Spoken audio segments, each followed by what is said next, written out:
Please stand by. Good day, everyone, and welcome to the Copart Incorporated First Quarter Fiscal 2025 Earnings Call. Just a reminder, today's conference is being recorded. Before turning the call over to management, I will share Copart's Safe Harbor Statement. The company's comments today include forward-looking statements within the meaning of federal securities laws, including management's current views with respect to trends, opportunities, and uncertainties in the company's markets. These forward-looking statements involve substantial risks and uncertainties. For more detail on the risks associated with the company's business, we refer you to the section titled Risk Factors in the company's annual report on Form 10-K for the year ended July 31st, 2024, and each of the company's subsequent quarterly reports on Form 10-Q. Any forward-looking statements are made as of today, and the company has no obligation to update or revise any forward-looking statements.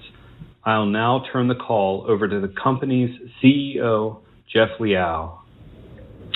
Thank you, everyone, for joining the earnings call for our first quarter for fiscal 2025. On our recent calls, we've been talking about some important themes about our business, including our recent growth with bank, rental, and fleet sellers. We talked about Title Express, a new offering we're offering the insurance industry. We've talked about sustainability, and we've talked about growth in our international businesses as well as in the heavy equipment space as well. Today, with the first quarter past us for this next fiscal year, we thought it would be a good opportunity to reflect specifically about our insurance business specifically. There are two themes I wanted to draw upon today. First is our response to the recent hurricane activity in the southeastern United States. And the second is the longer-term trends that we observe in the insurance industry more broadly. First, regarding the recent flurry of hurricane activity. In late September of this year, Category 4 Hurricane Helene made landfall in Florida. Severe flooding, of course, struck the Tampa-St. Petersburg area and eventually caused significant damage elsewhere in Florida, Georgia, and North and South Carolina, including areas not accustomed to dealing with storms of this magnitude. Then, less than 2 weeks later, Category 3 Hurricane Milton struck Florida again. The back-to-back nature of the storms added a level of complexity to our storm response that we hadn't previously experienced, including a brief evacuation of our own people in certain most dangerous areas.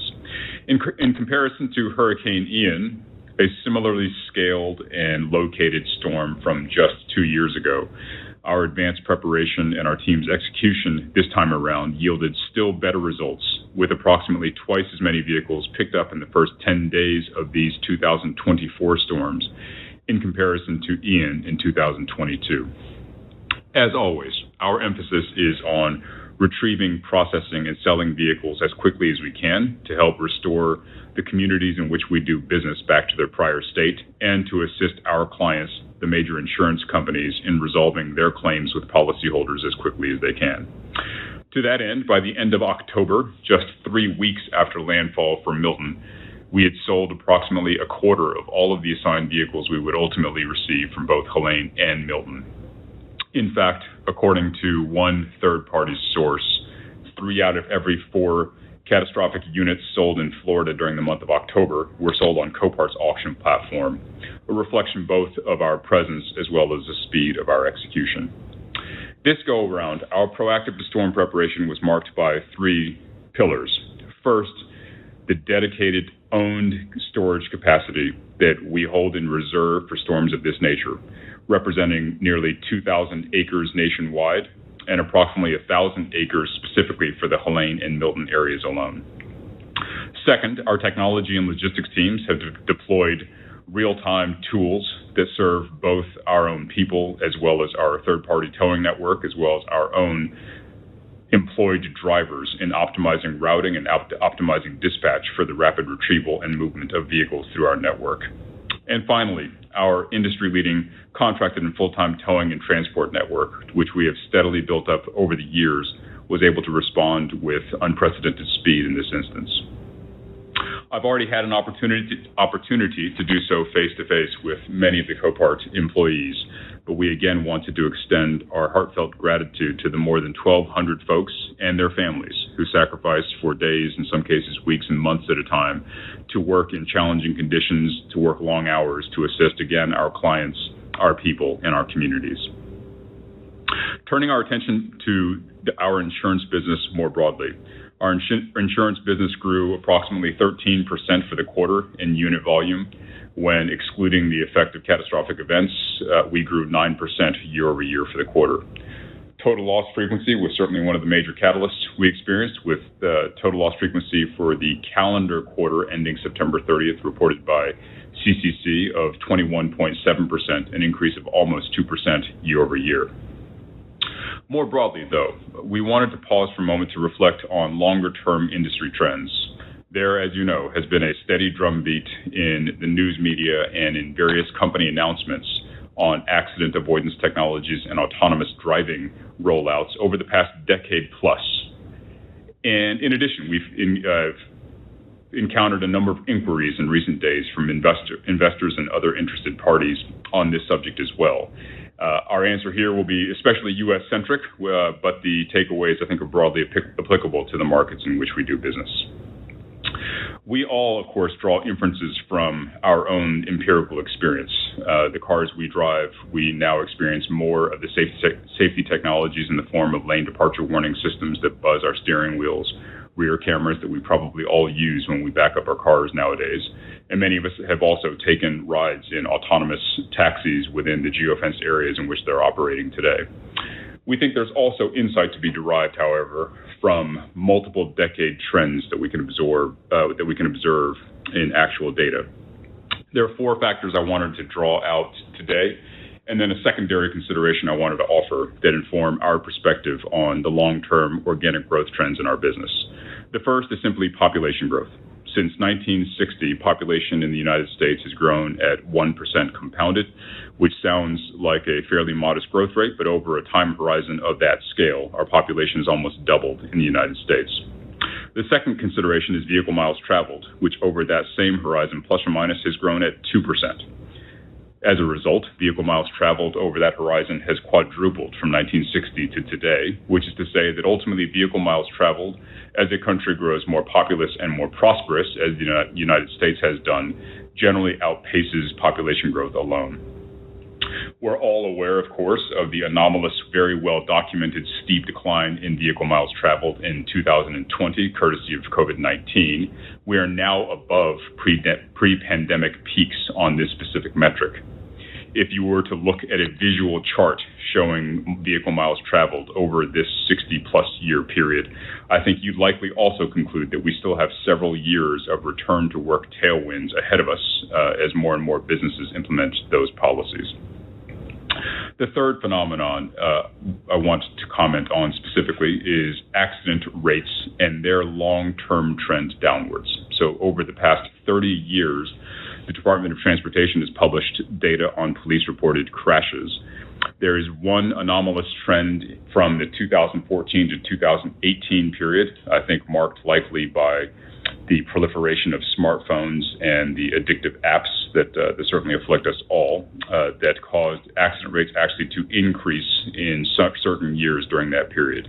But nonetheless, over the decades-long horizon, we've seen a steady decline in accidents per miles driven. And in fact, today versus 1990, there are approximately one-third fewer crashes and fatalities per million miles driven. But in absolute terms, that decline has only been 8% because of the offsetting effects of the growth in population and vehicle miles traveled. Safety technologies penetrate gradually into new vehicle shipments and still more gradually into the installed base of drivable vehicles. And it is that fleet effect which causes the gradual decline in accidents relative to the perhaps more innovative technology deployments exhibited or implemented by OEMs today. And then the fourth and most important driver of our business is total loss frequency itself. It has been the key catalyst in our growth now for decades and has grown more than fourfold since 1990. This, again, is a phenomenon that has exhibited a nearly monotonic increase over that period, but for an anomaly in late 2021 and early 2022, when the pop in used car prices made total loss a relatively expensive settlement procedure for insurance companies, briefly suppressing total loss frequency. We are yet again above pre-pandemic highs on this specific metric. The long-term catalyst here is that vehicles become ever more complex, including for reasons of the safety technologies we've already talked about today, and therefore more expensive to repair, rendering the repair path less attractive, while also the intrinsic value of these vehicles rise via our marketplace.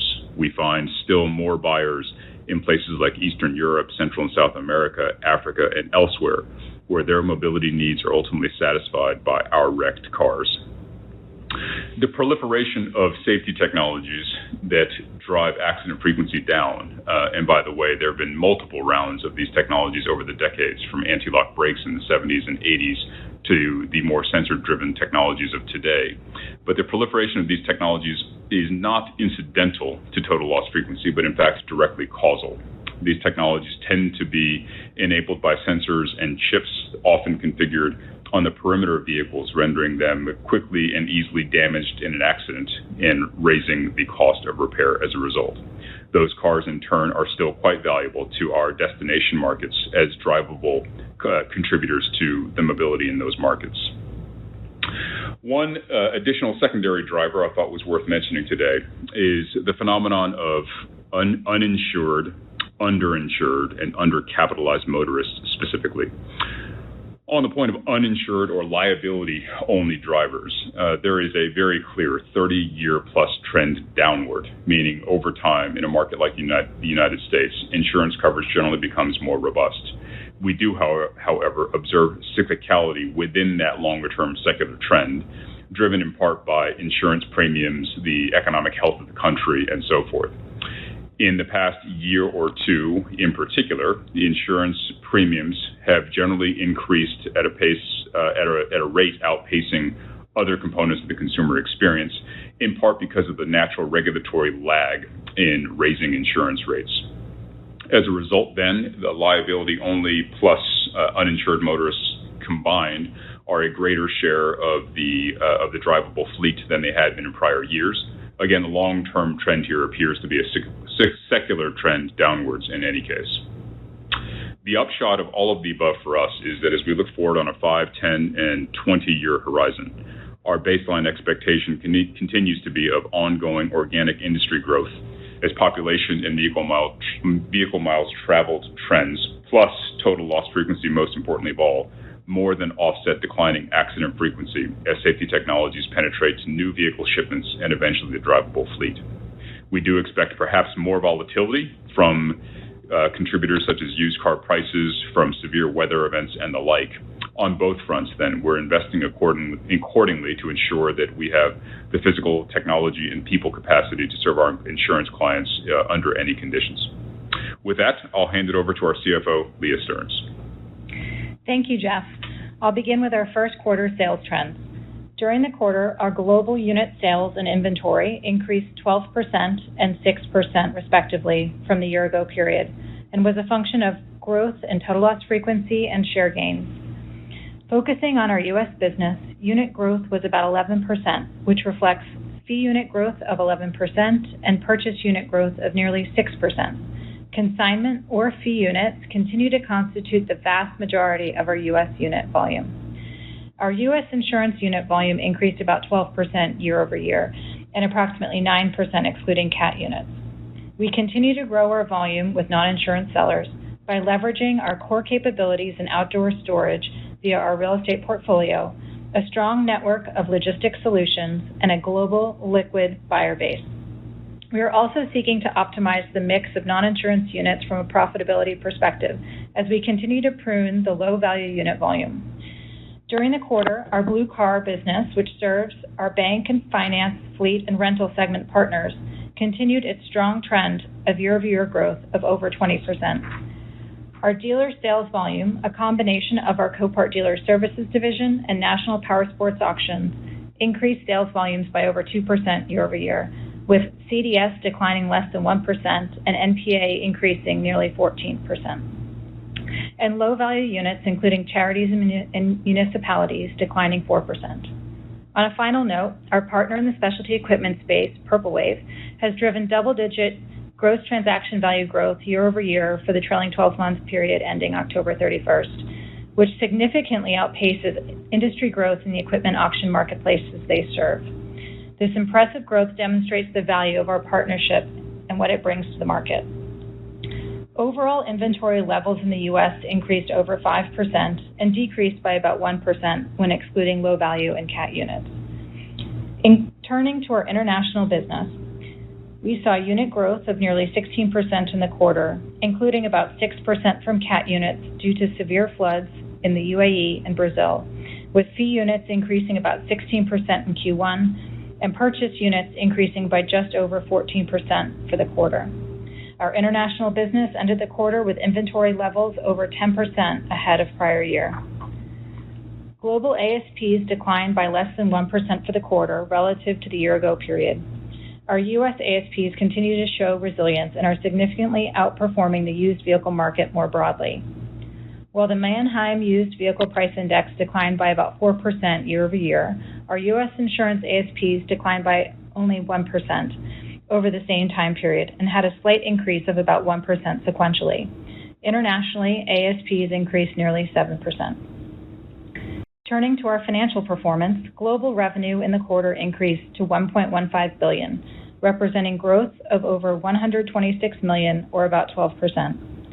Global service revenue increased nearly $127 million, or about 15% for the first quarter, primarily due to increased volumes.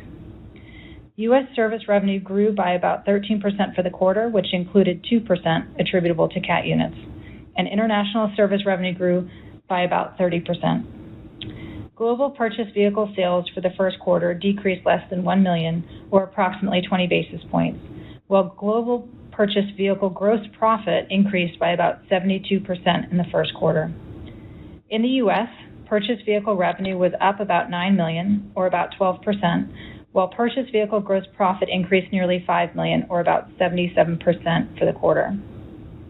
Internationally, purchased vehicle revenue decreased by nearly $10 million, or nearly 12%, and gross profit increased by $4 million, or about 67% in the first quarter. The reduction in international purchased vehicle revenue, accompanied by an increase in gross margin, was primarily driven by higher ASP insurance vehicles in Germany, which transitioned from a purchase contract to a consignment model, coupled with stronger purchase unit margins in the UK. Global facility-related costs, which include facility operations, depreciation, amortization, and stock-based compensation, increased $88 million, or about 22%. In the U.S., facility-related costs increased $74 million, or nearly 22%. During the quarter, we recognized $29 million in incremental costs associated with hurricanes Helene and Milton. This reflects non-capitalized costs associated with units sold in the quarter, which is a change from our past CAT financial disclosures. There remain $18 million in costs which were incurred and are currently capitalized on the balance sheet. These will be recognized as the remaining CAT units are sold. Excluding the costs associated with the hurricanes, facility-related costs per unit increased about 4% from the prior year period. This normalized increase in per unit costs reflects our ongoing investments in expanded operational capacity to support our continued growth. International facility-related costs were up $14 million, an increase of nearly 24%, or approximately 7% on a per unit basis. The increase in per unit costs was primarily due to growth in headcount to support our business in the UK. During the quarter, global gross profit was approximately $512 million, representing an increase of $48 million, or about 10%, and our gross margin percent decreased by approximately 82 basis points to 44.7% in the quarter. In the U.S., our gross profit increased to $448 million, which was an increase of over $28 million, or about 7%, and gross margin decreased 260 basis points to 47.2%. Our international gross profit increased to $65 million, about $20 million of an increase, or 44%, and gross margin increased over 740 basis points to 32.3% in the quarter. Turning to our general and administrative expenditures, which were $106 million in the quarter, this increase of $37 million reflects growth across the investments we have made into growing our specialty equipment sales team, which covers both a geographic and sector-specific coverage perspective. We expect to generate meaningful growth in specialty equipment gross transaction value over the next 12 to 24 months as a direct result of this investment. In addition, the investments we're making in our platform services teams and systems, which include our legal, compliance, technology, and our finance and people and culture teams, have continued with support from third parties. We would expect these expenses to partially recede over the next 12 months and believe the business will be well positioned to generate strong operating leverage in the future. As a result, first quarter GAAP operating income increased by about 3% to over $406 million, which includes a modest headwind from the impact of Hurricanes Helene and Milton. And finally, first quarter GAAP net income increased by about 9% to over $362 million, or 37 cents per diluted common share. During the quarter, we did benefit from over $13 million of incremental interest income as we have actively invested our cash into Treasury securities. And for the quarter, our tax rate was 20%. Turning to our capital structure, as of the end of October, we had over $4.9 billion of liquidity, which is comprised of nearly $3.7 billion in cash and our capacity under a revolving credit facility. For the quarter, we generated free cash flow of about $246 million, reflecting operating cash flow generation of $482 million and capital investments of about $237 million. Our strong performance in responding to the hurricanes during the quarter was directly attributable to the investments we've made in our teams, cat land portfolio, logistics solutions, and technology platforms. We expect to prioritize the deployment of capital into these areas as we strive to continuously improve upon our service levels on behalf of our customers. And with that, Jeff and I would be happy to take some questions. Great, thank you. At this time, we will be conducting a question and answer session. If you'd like to ask a question, please press star 1 on your telephone keypad. A confirmation tone will indicate your line is in the question queue. You may press star 2 to remove yourself from the queue. For participants using speaker equipment, it may be necessary to pick up your handset before pressing the star keys. One moment, please, while we pull for questions. Our first question here is from Bob Labick from CJS Securities. Please go ahead. Thanks. Good afternoon, and thanks for taking our questions. Hey, Bob. Hi. I wanted to follow up on your earlier discussion on total loss frequency and salvage trends and whatnot. And I think you said 21.7 is roughly where total loss frequency is, so it's obviously really returned and gotten high. You've mentioned on prior calls that this is obviously a combination of some of your customers, insurance companies, well above that, and then therefore some are below that as well. So I was wondering if you could tell us some of the characteristics of the insurance companies that are at the higher end of that or at the lower end. Are they, the big ones are higher and small ones are lower? Is it tech savvy versus old school? How should we think about that? And then, but maybe more importantly, what are the reasons a company would keep, have a lower total loss frequency? Is that intentional, or maybe just, I'll stop there. Got it. Bob, a very fair question, and for one for which there isn't a tidy one-paragraph answer. The reality is if you even took one insurance carrier and compared them regionally against themselves, I think you'd find meaningful variation even within a given company. Broadly speaking, I think you highlighted a couple of axes on which our insurance clients can vary, including their book of business. Right? There are certain types of cars, certainly high-end luxury automobiles, for which some policyholders are less open-minded about retaining a heavily damaged and now heavily repaired vehicle after the fact. So for customer service accommodation reasons, sometimes those cars are totaled more readily than they otherwise would be. In terms of total loss practices, I think that some of the variations we'll see are literally the decision-making criteria. So So at one end of the spectrum, you'll have folks who, if anything, still have the statutory mindset, for lack of a better expression, which is to say that in certain states, if damage exceeds X% of the intact value of the car, by statute, a carrier must offer the policyholder a total loss, at least as an option. And so some carriers to this day still adopt that, a 75% threshold or whatever arbitrary threshold for the repair estimate divided by the intact value of the car to determine the absolute line above which all cars are totaled and below which none of the cars are totaled. Others are adopting a more individual underwriting, so to speak, on an individual claim. So a claim comes in, what is the repair cost for this claim? How long will it take?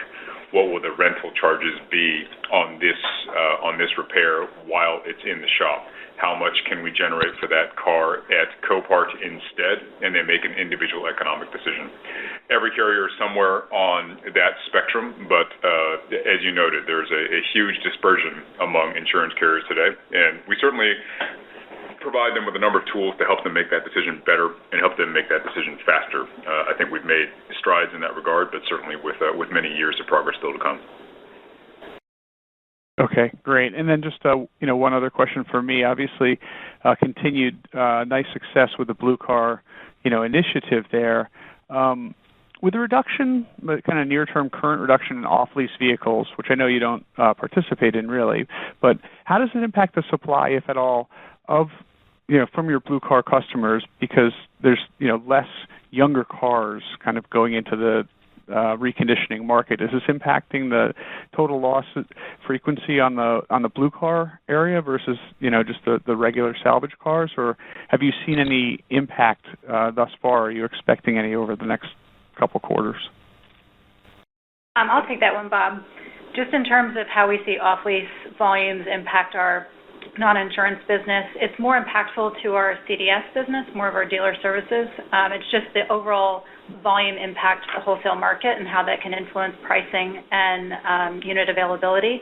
It's less impactful from a Blue Car perspective because, again, remember, many of those Blue Car units still have some level of damage, and increasingly we're working towards being close to having lower damage vehicles flowing through Blue Car. But the off-lease units are more impacting the overall unit volume within the wholesale market as a whole, and that can impact pricing and availability for the broader dealer wholesale space. Bob, I'd say for our business, off-lease volume is not per se a specific catalyst. It's just one contributor to the supply and demand dynamics for new and used vehicles overall. So it perhaps is somewhat softening used vehicle supply, but that's one variable amidst a large range of them that influence those used car prices. Okay, super. Thank you very much. I'll jump back in queue. Well. Our next question is from Chris Badawi from BNP Paribas. Please go ahead. Hey guys, thanks for taking the question. Just have two for you. The first one I want to ask about is following the question from last quarter asked on insurance, uninsured motorists. I was wondering what you've historically seen when there's been changes from cat events. We have large hurricanes. On one hand, you think the higher insurance costs afterwards could be problematic for insurance participation. On the other hand, it might be a stark reminder that you need comprehensive insurance because your losses go up when there's major cats. So just curious if you saw an impact in the past. Chris, I'd say the data we've seen, and I was going to give you the citation here as well, it's from, I think, the Insurance Institute, I believe, and they've tracked uninsured motorists back to, call it the late 1980s, plus or minus, with an annual figure. The annual figure would be for the country overall. There are other sources from which we derive liability coverage also. And I'd say, given the nationwide nature of the data, trying to find that finely parsed question as to whether Hurricane Sandy led to changes in the Northeast or Ian and Milton and Helene caused changes in Florida, Harvey in Texas, that I don't think we can quite see in the data. Right? So when I look at 2017, for example, Hurricane Harvey, major event, there's not per se an attributable change to the uninsured motorist population then. Yes, okay, that makes sense. It's tough. All right, similar question that's probably equally as hard to answer, I'm going to ask it anyway. If you go back to the Trump tariffs, I know you don't have any direct impact, but I was just curious, your ASP surged then, obviously a lot of factors, Harvey and I think just changes in security vehicles. But just curious, like, was there any noticeable impact in your business from the Trump tariff regime in 1819? Did you see impacts in ASP or total loss rates or anything else would it be obvious someone might see? Not one we could isolate, no.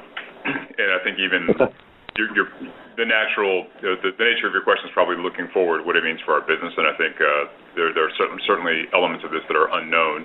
I would say that most of the countries, I think, with which the administration has those tariffs in mind, China, for example, are not per se meaningful importers of cars to the United States, nor are they particularly meaningful export markets for Copart either. So we could face some contradictory effects here in our own business. Yeah, you can imagine scenarios in which the value of the cars we sell are certainly higher because they're already landed on U.S. shores, and so they're now competing against vehicles or parts from overseas that may now face new tariffs. You could also imagine a scenario in which it causes used car values to be higher than they otherwise would be, which could bring back some of the phenomenon we saw in late 2021 and 2022, in which demand for our services otherwise is suppressed relative to where it otherwise would be, right? Because if ACVs are sky high, our unit economics are better, but total loss frequency can also be softer as a result.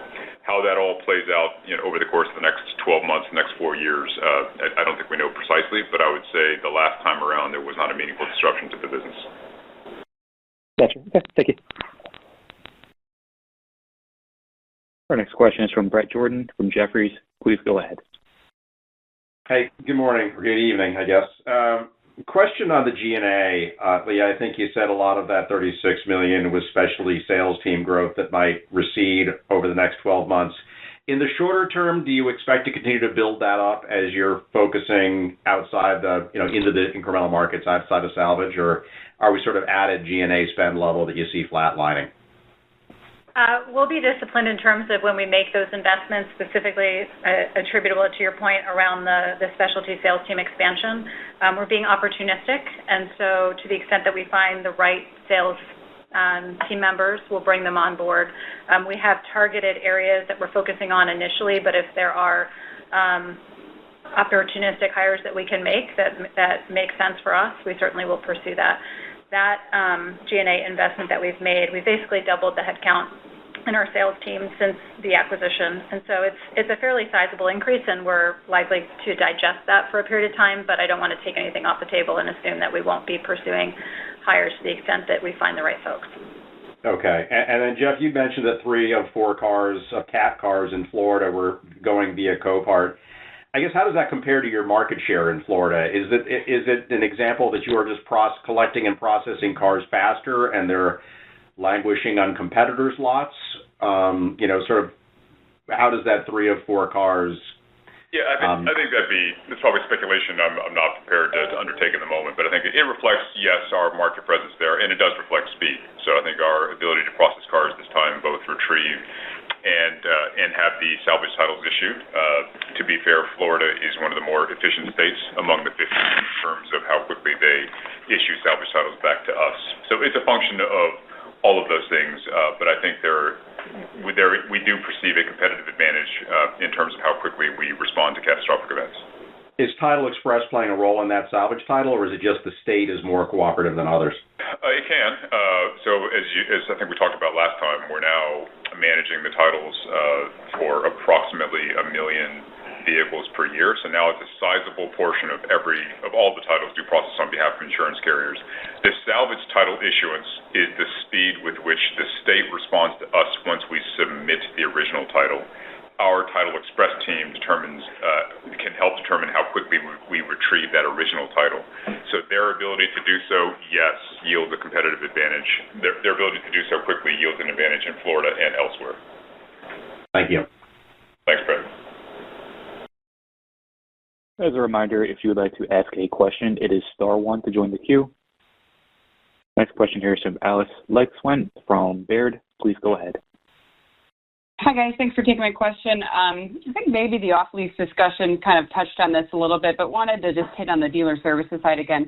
I think you said it was down just under 1%. Can you confirm that I have that number right? And then if that's the case, maybe a little bit more detail about what you're seeing in that market, as it seems like a slowdown from the kind of prior 4-quarter trend. So Alice, I think what we saw in the first quarter was just a pause in September, some slightly lower volumes related to some specific accounts, but we saw October come back. So I don't think it's a headwind that will persist, but we are obviously watching that closely. I think generally speaking, the wholesale space was a bit soft in September, so it was correlated with what we saw in the broader market. Great, that's it for me. Thanks. Thanks, Alex. Next question is from Josh Padwa from JP Morgan. Please go ahead. Hi, thanks for taking my questions. I wanted to follow up on your comments on the shift towards consignment models or model units in Germany. Curious if you could elaborate on what you are seeing in the market there and whether we are arriving at a turning point with a broader shift towards consignment-based units from the insurance carriers there. Thanks, and I have a follow-up. Got it. Appreciate the question. I think as you probably know, if you followed Copart for a while, it's often the case that when we enter new markets and enter new, quote, seller segments, for example, in the UK, when we first launched our business, we were largely a principal shop. So we'd buy cars from insurance carriers. As we proved to the marketplace that we had a liquid auction platform and that, in fact, the sellers could achieve better results by letting it ride, so to speak, by selling the cars at Copart auctions, we invariably migrate them over time to an auction, to a pure auction arrangement. And that is now true in the UK. In the US, the example would be there's certain cars we once would have bought from certain institutional sellers like charities and so forth that over time, again, eventually migrates to an auction format instead. In Germany, the journey has been much the same. As you might imagine, all of these progressions are gradual, so it's not an overnight snapping of the fingers. But that's certainly the direction in which we want to move the business, the direction in which the business should move as well. Right? It's the right economic outcome for us and our clients to be on the same side of the table, rooting for the same outcomes. And that's ultimately why we want to achieve that destination. So we have made progress. There's still room to go in that respect. Understood. That's very helpful. I also noticed, an uptick in CapEx spend relative to the run rate over the past couple of years. Could you share any details around the nature of these investments and if we should expect a similar run rate going forward? Just any granularity around the cost buckets, whether it's primarily land oriented or any other investments that you're making. Thanks. I think it's fair to say in this period and in virtually any historical period, capital expenditures for Copart will largely be land and development and then technology. Really those two or those three dimensions. And they're a reflection of immediate need and a reflection of growth expectations as well. I wouldn't read a whole lot into quarter-to-quarter variations. You might imagine there are facilities that we have diligenced and have been pursuing, have been negotiating for months, in some cases years, and believe it or not, in some cases decades, that finally come to fruition. And we don't schedule them, right, so to speak. We buy the land when we can, either land we've already leased or land we can immediately use or raw land we then subsequently have to develop before we can use it ourselves. All of those things are folded into that one number in capital expenditures, so it's hard to read a whole lot into it. But we are delighted to invest in land and capacity and in technology. We think it equips us to serve our insurance clients, as I noted at the beginning of the call, to support their growth, the industry's growth over time, and to support industry volatility over time. I think requires us to invest more capital thoughtfully, of course, always diligently, of course, but we're delighted to do it because we think it's necessary to serve our clients. Thanks for all the color. Good luck. Great. Thank you. This concludes the question and answer session. I'd like to turn the floor back to CEO Jeff Liaw for any closing comments. Yeah, thanks for joining us. We'll talk to you next quarter. Have a good afternoon. This concludes today's teleconference. You may disconnect your lines at this time. Thank you again for your participation.